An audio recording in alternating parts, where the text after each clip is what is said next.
अंतिम रात। उत्तर प्रदेश के एक छोटे से गांव धनौरी में एक पुरानी हवेली थी जिसे लोग ठाकुर हवेली के नाम से जानते थे।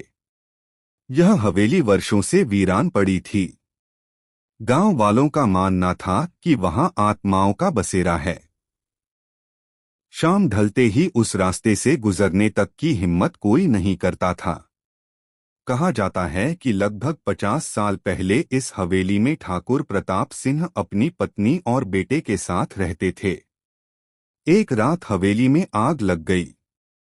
लोग कहते हैं आग किसी सामान्य कारण से नहीं लगी थी, बल्कि किसी ने जानबूझकर लगाई थी।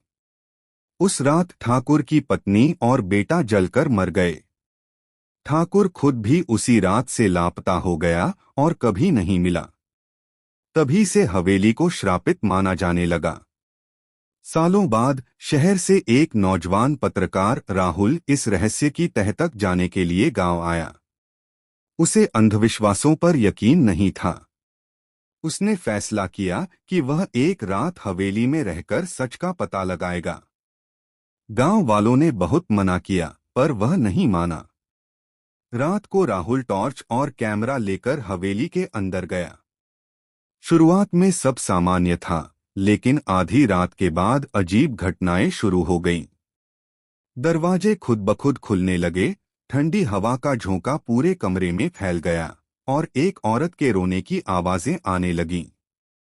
राहुल ने कैमरे में सब रिकॉर्ड किया, पर डर के मारे उसके हाथ कांपने लगे।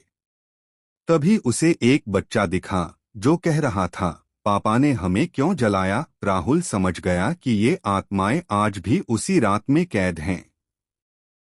तभी एक परछाई उसके पास आई और बोली, सच सबको बताओ, हमें मुक्ति चाहिए। अगले ही पल राहुल बेहोश हो गया।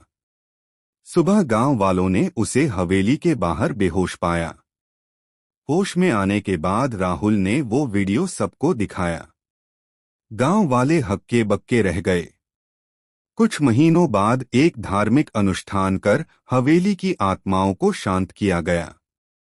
आज भी लोग उस रात को याद करते हैं जब एक पत्रकार ने हिम्मत करके सालों पुराने रहस्य से पर्दा उठाया और आत्माओं को मुक्ति दिलाई।